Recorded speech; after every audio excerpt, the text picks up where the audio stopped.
Buonasera e ben ritrovati con una nuova edizione del TG Flash di New Sicilia. In apertura silenzio, rabbia e lacrime nel Duomo di Catania, dove si sono celebrati i funerali di Santo Re, tragicamente accoltellato a lungomare per mano di un posteggiatore abusivo del luogo. La sofferenza è grande, ha detto l'arcivescovo Renna, perché questa morte è diversa dalle altre, la morte di chi è stato colpito all'improvviso da quella mano che tante volte egli aveva con gentilezza nutrito.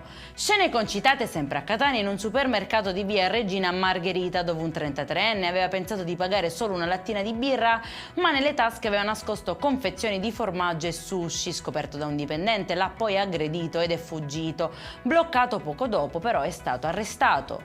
Scattano i domiciliari per il sindaco di Resuttano, indagato per appalti truccati. Secondo l'accusa, funzionari comunali avrebbero turbato le gare con accordi illeciti, in particolare per il centro di raccolta rifiuti e il campo sportivo, coinvolti anche funzionari, imprenditori e professionisti.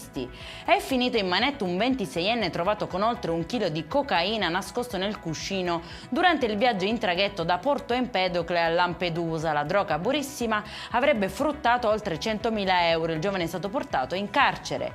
È in chiusura il meteo, anche domani si prevede una giornata all'insegna del sole e del caldo, tutto merito dell'anticiclone africano che dominerà sull'isola. Temperature in aumento con massime che potrebbero sfiorare i 34 gradi.